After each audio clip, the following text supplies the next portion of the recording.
Bismillahirrahmanirrahim. We begin with Allah's blessed name and we praise Him and we glorify Him as He ought to be praised and glorified. And we pray for peace on all the noble messengers, for peace and blessing, and last of them all prophets, Nabi Sallallahu Alaihi Wasallam. So let's start. Today we are going to learn Ascaris lumbricoides. What it is? Ascaris lumbricoides. So this is again a worm. So this is a worm which is enter into our body because of contaminated of the food and water. We do not wash our hand and we do not boil the water. Simply we drink it. Okay. Because of this habit, number of diseases can happen, and we all have studied many other diseases. But today we are going to learn the disease which is caused by Ascaris lumbricoides. So this is a name of worm. This is going to cause one disease. That disease name is called as Ascariasis. What it is called as? Ascariasis. Okay. So in which what happened? I'm just giving you brief, then we'll go in detail. When this enter into your body, they will, male and female will meet inside your blood, inside your digestive system, and then they will do the reproduce the new children's, new offspring. The number of worms will be increased and then they will flow anywhere they can find out the location. Even I just want to share with that research, the new unique one, that if this Ascaris number is increased, they can reach to any kind of region, like even your biceps. Below the skin they will remain that much and you will have pain. And even they can reach to your eyeball. The worm in eyeball can be seen. So this is rare case, but I am saying that when it is increased in the number, then it will be more damage to your vital organ. Means important organs, heart, livers. Did you understand? So let's start. Ascaris lumbricoides. Number one, we should always talk about any kind of disease you're talking. Let's talk about that parasite classification. Phylum, Nematoda. Class is Phasmida. So this Phasmida is because of that its infection method. How it is infecting. Another is commonly called as roundworm. So it is commonly famous by this name, roundworm. And what ultimately they are going to infect the man. That's why they are enteric parasites. That's why they are enteric parasites. Monogenetic and dimorphic. What do you mean by monogenetic? They will just choose one host. They will just choose one host. Dimorphic means two. Dimorphic means by physical appearance it can be clearly understood that this is a male and this is a female. For example, when the round is there, the worm has got round at the tail region, it is male. When it is straight, it is female. Next we can see pseudocoelomate parasite. What do you mean by pseudo? I have explained number of times when I was teaching you animal diversity 1 also. Pseudo means false, coelomate means cavity. So this worm has false cavity. This worm has false cavity. Okay, and of course, what do you mean by parasite? Parasite is going to make ultimately worm. So when they are at very small point, they are remain like a parasite, and then this parasite is going to become worm. Did you understand? Yes. Okay, where they are living? They live in small intestine. And I told you the last point we had studied Entamoeba histolytica. I told you that small intestine, it is the part of digestive system. Digestion is happening in the small intestine, but digestion is not happening in large intestine. Clear? So this is going to live in small intestine. This has been observed that more cases happen with the children, because children, whatever they take it, do not know anything. We as an elder have to take care of them, right? Simply they just take their nails and they are touching anywhere, or any kind of toys has got that parasite. We do not know that ball has just came outside and just it is taking simply and putting in the mouth. So this can just simply transfer the parasite of this, and that's why the children have so many issues of worms also. If you are not giving the clean food to them, and if you are not giving the clean toys to them. Is it clear? Next. Cosmopolitan means worldwide they are present. These are worldwide distributed. This disease is happening all region of the world. Okay. Mode of infection, how they are going to enter? Contaminated water and food. Infective stage. When the infection started in this Ascaris lumbricoides parasite, infection stage started embryonated egg. So when the egg stage is reached to embryo is formed, means egg is mature.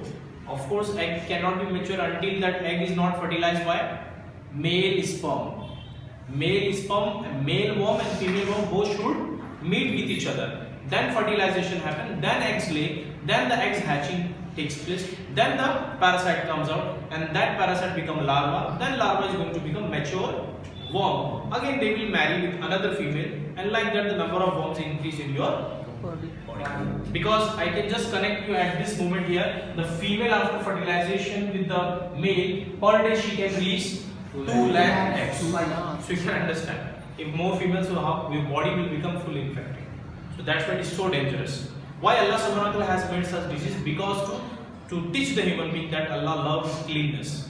Because the cleanness is a 50% of Iman. So those who are not learning, Allah subhanahu wa ta'ala to teach them. So you have to learn. If you have experience, you will never do repeat it again. Okay? That is how we have to learn. So after the embryonated egg, this is going to become the larval stage. How it will become? It is going to become second stage of the rhabditiform. Rhabditiform larval stage of the Ascaris lumbricoids. So when this is going to happen, when the larva is going to happen, when the male and female meets, then the eggs will be going to hatch, and then the parasite will come out, and then it will become larva, as I have explained you already. Okay, pay attention. Structure when you are talking about, you have to talk about their male female are separated. Sexual dimorphism means sexually and physically they can able to recognize that this is a male and that is a female. Distinct means available, clearly it can be seen, understood simply just by looking. If you have a knowledge, male and females body is elongated, means like something is elongated, like this is elongated. Same thing. Cylindrical means something, the cavity which has what, it is a cylindrical shape. Next point will come, mouth is present where? Anterior. I have explained number of times. Anterior means this is a tip of head. Suppose this is a worm, okay? Yes. So this is anterior and this is a posterior. So posterior will be always at the down. So anterior end means the top tip. So this tip is actually surrounded by some kind of, this worm has lips. It lips. Worm's lip is. It is made up of little tough structure which is called as chitinous. Okay, chitinous structure. Lips is made up of that. Then we can see that there is a excretory pore, means something that worm can also excrete. Excrete means waste of the worm will be also removed, and that pore is present here near to mouth. Yes, that's why I made it here close to mouth. And where it is present? Ventrally means chest side. Dorsally means back side. Remember, I have taught this thing. Then small aperture called, it is called as a excretory pore. So that means this is a excretory pore which is close to mouth. Understood? Then we also seen that the male has got curve at which position? Posterior position. Means down at the downside, the worm structure will be curved, and that is how you recognize it is a male worm. Okay? And at the down you can find out cloacal aperture. Cloacal aperture is again hole at the down here. So cloacal means the waste will be removed at the worm waste will be removed from the cloacal aperture.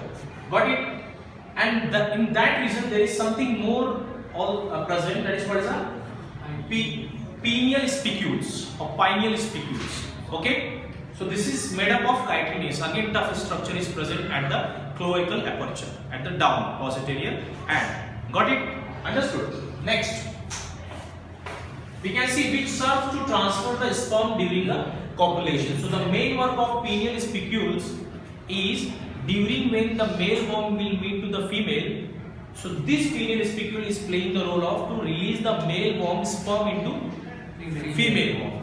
Did you understand? Have you understood till here? No doubt. Next point. We can see curved posterior end, that is we have done. Straight posterior end is present in the female. So the tail will be completely straight. Clear? Then this female genital pore. What do you mean by genital pore? Genital means reproductive pore. Genital means reproductive. So it is present in the mid center. That's why it is present mid ventrally. Ventrally means chest side. So how the female genital pore, how much is it is present? So it is present 1/3 of the length from the mouth. Okay, from the mouth it is present 1/3 of, means if worm is divided, so it can be divided 2, 3. So this 1, 2, 3. So it is present in the 1/3 of from the mouth. It is present 1/3 from the mouth, and anus present little front of the tail. So the tail region, this is the tail region. Yes. So front side it is present. It is present front side. Okay. Next point we can see it here. Life history, like this, male and female both worm clearly we have cleared. Understood. Now let's talk about Ascaris lumbricoids life history. We are talking about now worms life history. What is it? Population. Okay. So what is this? Small intestine. Where they are going to meet male and female? In your small intestine. Those who will not care to washing their hands. Okay. After that, when a copulation happens, then every single female worm is going to release 2 lakh eggs per day. Then what is going to happen? That egg is going to be, again it has got a protection. Its protection. The eggs of worms protection, that is made up of protein core. Okay. And it has got little repelled surface. Means what? Repelled surface. Got it? And that coating has again little tough structure which is called as a chitinous shell, and it is made up of lipid layer internally. Externally it is made up of chitinous shell, internally it is made up of lipid layer. Next point, each egg we can see that ultimately when the more egg will be there, so some eggs is also going to pass from the fecal matter, the feces of matter, means toilet, or the toxic thing, right? So it is going to mix with the soil, and you are coming from the playground, cricket in the village especially. Yeah. Do not know what is touching you, and you are just taking fruits and vegetables from the open, the hand vehicle, those using. So there you are taking the fruits and vegetables, do not wash. So this is going to invite this kind of parasite into your body. So please take care of the sunnah of Nabi Sallallahu Alaihi Wasallam. Next point, development. Ultimately, the eggs, inside the egg only the development is happening. Means it will completely develop that the what we can say, the small children of that worm is going to be developed inside the egg only. That's why development takes place inside the egg until it reaches to the first stage. So when the first stage reach, it is called as a rebritiform larva, and then that rebritiform larva is going to again more develop. That is called as a molting. That is called as a molting. Then it will, first molting will happen, it will become second stage of the larva. First molting will happen, then it will become second stage of larva, and this stage is called as infective stage of man. Then we can see ultimately that infective stage of larva is going to reach where? Alimentary canal, means from your mouth it will go. So alimentary canal means from your mouth to till anus, it is called as alimentary canal, which is a tube-like structure. And how it is coming? Through the contaminant of food and water. And ultimately they are going to reach where? In the small intestine. And there their shell is going to be broken. Means which shell? Egg shell. So that's where the larva will come out. Eggs get hatching, you know, right? Normally. Yes. And then the young one will come out. Same thing is happening in the small intestine, and there the second stage of larva is going to be released, and that is the infective stage. So ultimately now we will say that here the larva is going to enter into extra-intestinal migration also. Means not only they are going to be increase in the number into your intestine, but also they will go to attack your liver, kidneys, entering into blood, because there is in a small intestine some kind of microvilli structure is present, which is an entry gate from alimentary canal to blood vessels. So then they will flow through the blood and will reach anywhere they were. So that's why this is a such important thing to know about biology in human welfare. But there is little more thing remaining. Inshallah, we will be able to do in the next class. Till that time, take care all of you, and Assalamu alaikum warahmatullahi wabarakatuh.